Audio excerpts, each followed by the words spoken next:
Good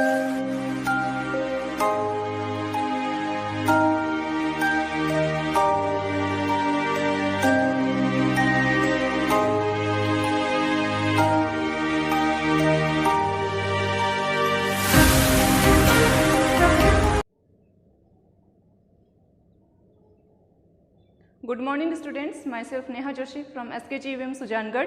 और आज हम 10th क्लास में नया टॉपिक स्टार्ट करने वाले हैं। अब तक हमने 3-4 पिछले वीडियो में स्पीच राइटिंग सीखी है, डायलॉग राइटिंग सीखा है, लेटर केसेस लिखे जाते हैं फॉर्मल और इनफॉर्मल, ये सीखा है। आज हम पोइम स्टार्ट करने वाले हैं न्यू, जो कि है अपनी N elegy on the death of a mad dog. आपके सिलेबस के अंदर 4 पोइम्स हैं, आपको पता ही है। इससे पहले हमने 3 पोइम्स को रीड किया है। पहली पोइम अपनी थी risk by Janet Rand, second poem थी अपनी the lotus by Toru Dutt, third poem थी अपनी my good right hand by Charles Mackay. Now आज ये आपकी 4th पोइम है, अंतिम पोइम है an elegy on the death of a mad dog, यानी कि पागल कुत्ते की मृत्यु के ऊपर शोक गीत, जो कि ओलिवर गोल्ड स्मिथ द्वारा लिखी गई है। राइटर का नाम आपको याद रहेगा, ओलिवर गोल्ड स्मिथ, जो कि 1728 ईस्वी में इनका बॉर्न हुआ था और 1774 ईस्वी में इनकी मृत्यु हो गई थी। याद रखिएगा आप लोग ये चीज। एलिजी पढ़ रहे हैं। इससे पहले जो 3 पोइम्स हमने पढ़ी थी वो सोनेट थी, लिरिक्स थी, ये हमको पता ही है, जो कि फिगर ऑफ स्पीच होती है अपनी, उसके अकॉर्डिंग जो पोइम्स की शैली होती है वो ये होती है। आज जो ये न्यू शैली है इस पोइम की, ये है एलिजी। एलिजी अपनी होती है शोक गीत। ये थोड़ी इंपॉर्टेंट पोइम भी है आपके लिए, क्योंकि ये न्यू है, आपके सिलेबस में ये नई चीज ऐड हुई है। तो आप लोगों को पता होना चाहिए कि एलिजी किस टाइप की पोइम होती है। थोड़ी लंबी पोइम चलती है। अब तक की जो पोइम्स हमने रीड की थी वो 14 लाइन्स की थी, ज़्यादा से ज़्यादा 16-17 लाइन्स की थी, इतनी ही थी। लेकिन ये जो पोइम है इसके अंदर कम से कम 8 स्टेंज है आप लोगों के, और प्रत्येक जो स्टेंज है उसके अंदर एक ना एक कोई स्टोरी रिलेट की गई है। और ये जो एलिजी होती है, आपको पता ही होना चाहिए कि एलिजी क्या होती है। शोक गीत होता है, जो कि नियर और डियर, जो कि क्लोज से क्लोजेस्ट हमारा फ्रेंड होता है या रिलेटिव होता है, एक्वेंटेंस होता है, उसकी जो डेथ हो जाती है उसके ऊपर हम अपनी जो फीलिंग्स एक्सप्रेस करते हैं उसको एलिजी बोला जाता है। ये चीज़ आप ध्यान में रखिएगा। सबसे पहले हम जो हमेशा पोइम स्टार्ट करते हैं, तो सबसे पहले हम देखते हैं about the poet, about the poem. ठीक है, आज पहले हम देख लेते हैं एक बार अबाउट द पोइट। पोइम अपनी है an elegy on the death of a mad dog.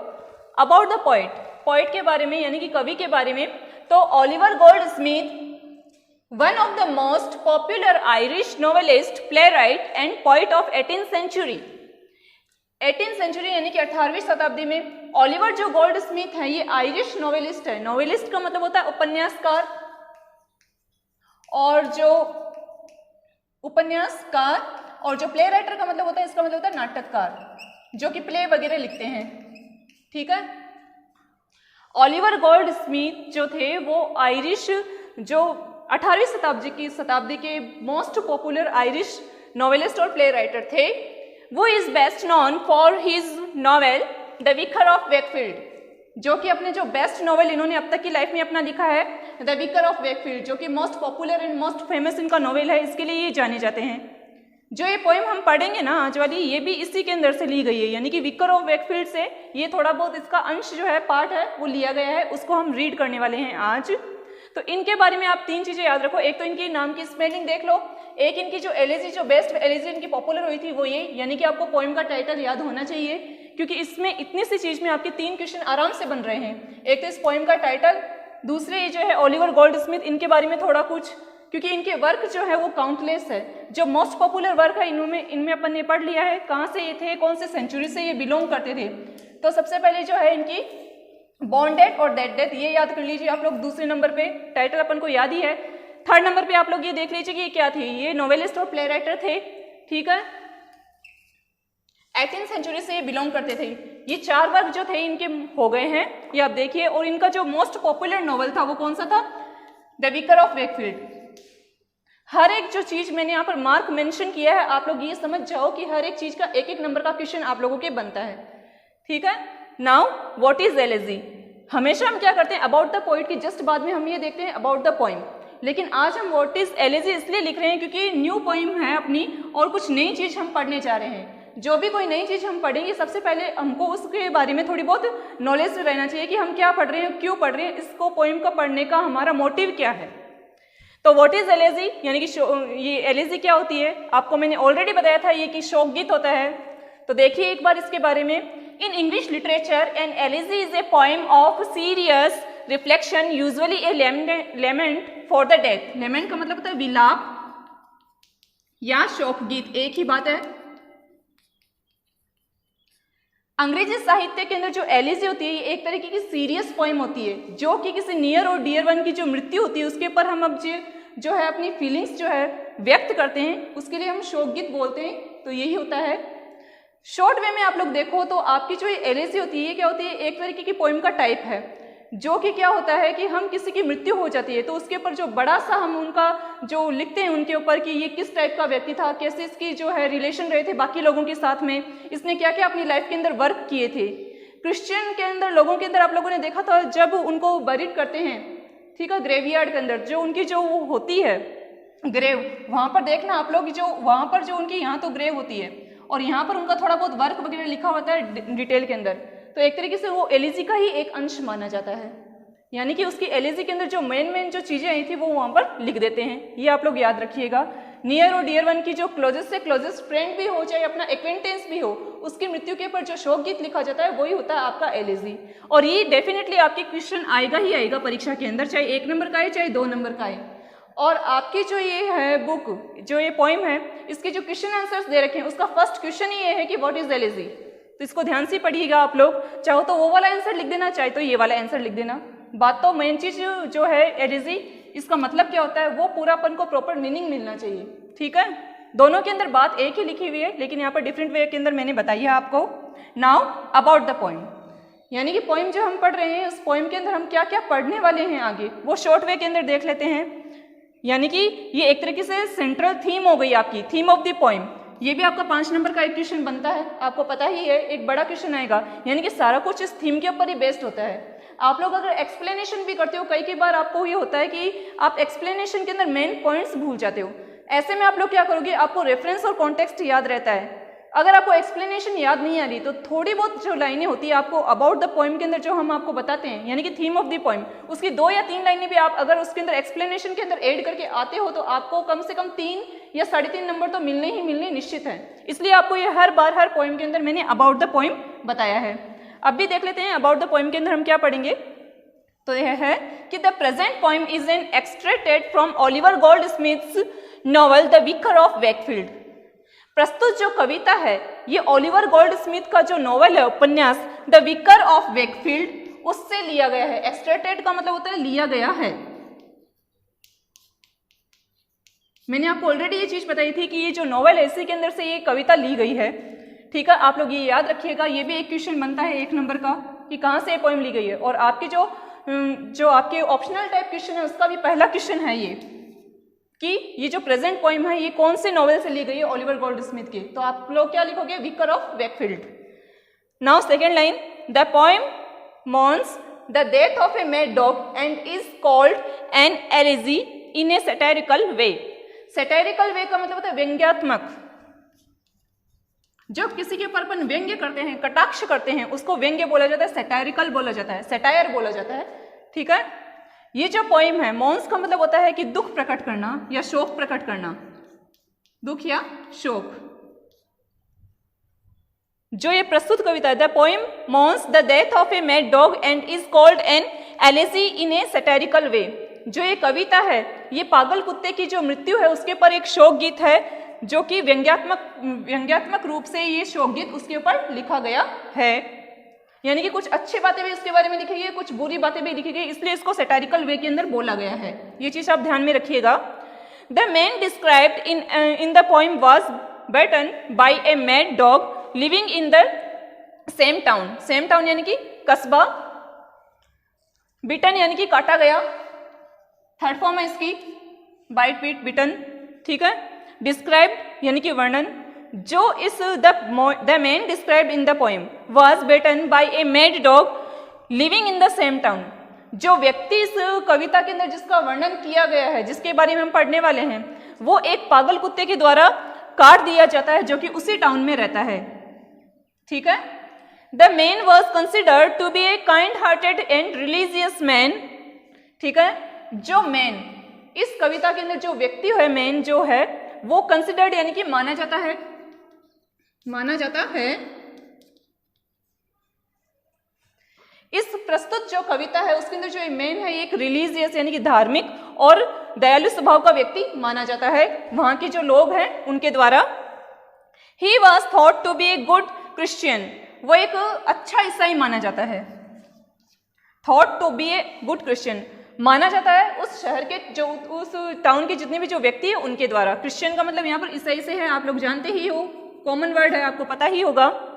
He was ever ready to help the poor, वो क्या है, इस टाइप का व्यक्ति होता है कि वो हर समय, प्रत्येक समय कोई पुअर लोग होते हैं, गरीब लोग होते हैं, उनकी सहायता के लिए एनी टाइम वो प्रेजेंट रहता है।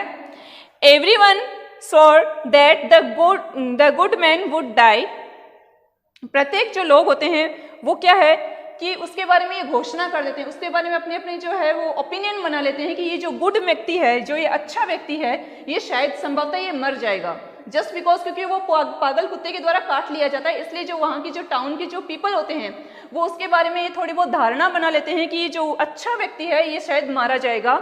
हाउएवर, फिर भी ए वंडरफुल थिंग हैपेंड, फिर भी क्या होता है कि उनके जो लोगों के अजम्पशंस होते हैं, जो अनुमान होते हैं, उनके विपरीत कोई एक चीज वहां पर घटित होती है। वो क्या होती है कि वहां पर जो है एक आश्चर्यजनक घटना घटित हुई। The man recovered but it was the dog that died, होता क्या है कि जो व्यक्ति जिसको उस डॉग ने काट लिया था, बाइट कर लिया था, वो तो बच जाता है। इसका उल्टा विपरीत क्या होता है, वो जो कुत्ता होता है, जो डॉग होता है, वो मर जाता है। It proves that the man was not as good as noble as he appeared to the world. Appeared का मतलब प्रस्तुत होना सामने, noble का मतलब होता है शालीन, ठीक है।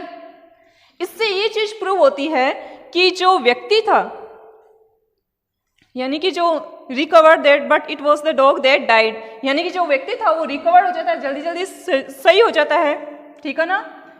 अब बाद में क्या लाइन थी अपनी कि it proves that the man was not as good and noble as he appeared to the world, इससे ये प्रूव होता है कि जो व्यक्ति लोगों के सामने जो अच्छा और रिलीजियस होने का दिखावा कर रहा था वो एक्चुअली के अंदर न तो अच्छा व्यक्ति था और न ही वो शालीन व्यक्ति था, ठीक है। इससे ये प्रूव होता है, किससे प्रूव होता है कि जिससे तो वो व्यक्ति तो बच जाता है और कुत्ता मर जाता है, तो लोग बाग ये अनुमान लगा लेते हैं कि ये व्यक्ति जरूर ही कोई बुरा व्यक्ति रहा होगा, क्योंकि वो शालीन व्यक्ति नहीं था इसलिए वो नहीं मरा। Actually he was more dangerous and poisonous than the mad dog. Poisonous का मतलब होता है कि जहरीला,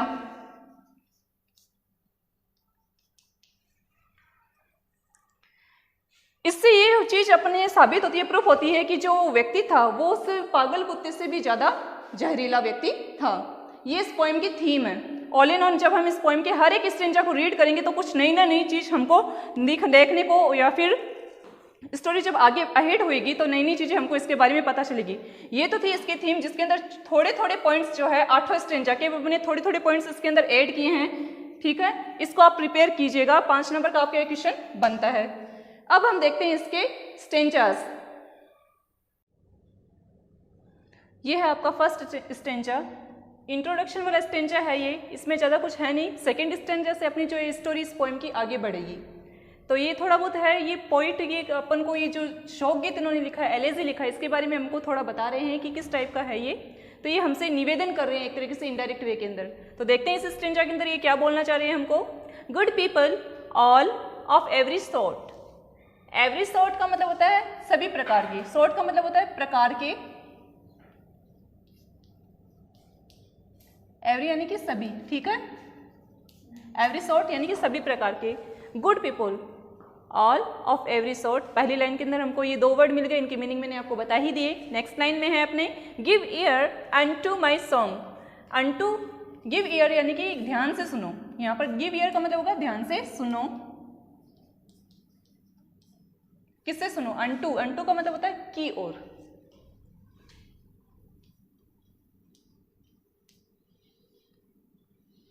माई सॉन्ग यानी कि मेरा गीत। And if you find it wondrous sort, wondrous यानी कि होता है अद्भुत,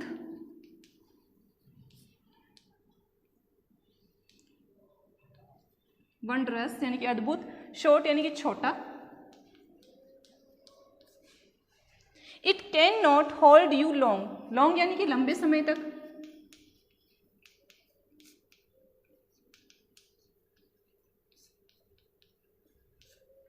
होल्ड यानी कि बांधे रखना। एलिजी स्टार्ट कर रहे हैं और सबको पता है एलिजी कितनी बोरिंग होती है, कई की इंटरेस्टिंग भी होती है, कई की बोरिंग भी होती है, लेकिन जिस एलिजी के अंदर हमको स्टोरी मिल जाए वो तो इंटरेस्टिंग हो जाती है। तो इसीलिए जो ये पोइट है ओलिवर गोल्डस्मिथ है, हमसे ये निवेदन कर रहे हैं इनडायरेक्ट वे के अंदर कि गुड पीपल ऑल, सभी प्रकार ऑफ एवरी सॉर्ट, अच्छे लोग और सभी प्रकार के अच्छे लोग, give ear to unto my song, मेरी सॉन्ग की ओर आप ध्यान से, मेरी सॉन्ग को आप ध्यान से सुनिए या फिर मेरी सॉन्ग की ओर ध्यान से अटेंशन दीजिए अपना। And if you find it wondrous sort, यदि आप इसमें अद्भुतता की कमी पाते हो, यानी कि इसको आप छोटा पाते हो इस सॉन्ग को, या फिर अद्भुतता की यानी कि इसमें नई चीज़ों की आप कमी पाते हो, then it can not hold you long, तब क्या होगा कि ये जो मेरा सॉन्ग है ये आपको लंबे समय तक बांधे नहीं रखेगा। क्या होता है कि हमको कोई चीज़ इंटरेस्टिंग नजर आती है तो हम उसको और ज़्यादा से ज़्यादा पढ़ना चाहते हैं। अब कोई चीज़ की स्टार्टिंग ही इतनी बोरिंग हो जाती है तो हमको पता चल जाता है कि ये जो बोरिंग ही, इसकी स्टार्टिंग ही इतनी बोरिंग हुई तो एंड भी कितना बोरिंग होगा, तो वो सोच के हम क्या करते हैं, हम उस पोइम को रीड नहीं करते हैं। इसीलिए ओलिवर गोल्डस्मिथ कह रहे हैं हमसे कि आप सभी प्रकार के अच्छे व्यक्ति मेरी इस जो सॉन्ग है इसको आप ध्यान से सुनिए।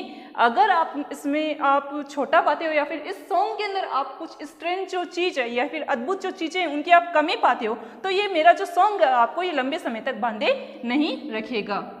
ये क्या है, आपका इंट्रोडक्शन वाला स्टेंजा है, उसके अंदर पोइट ने आपसे निवेदन किया है अपनी पोइम को सुनने के लिए। ये हमने आज इसका हिंदी अर्थ सीखा है, ठीक है।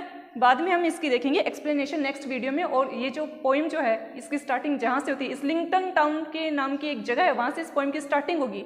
वहाँ से जो है स्टेंजा के अंदर एक व्यक्ति की एंट्री होगी और एक डॉग की एंट्री होगी। तो ये सारा कुछ हम अगले वीडियो में पढ़ेंगे। आज के लिए इतना ही। जितना आपको ये बताया गया अबाउट द पोइट और एलिजी क्या होती है और अबाउट द पोइट पोइम, ये दोनों तीनों चीज़ें आपको याद करनी है क्योंकि ये मोस्ट इंपॉर्टेंट है। इनमें से आपके कम से कम 7 या 8 नंबर के क्वेश्चंस पक्का आएंगे। Thank you.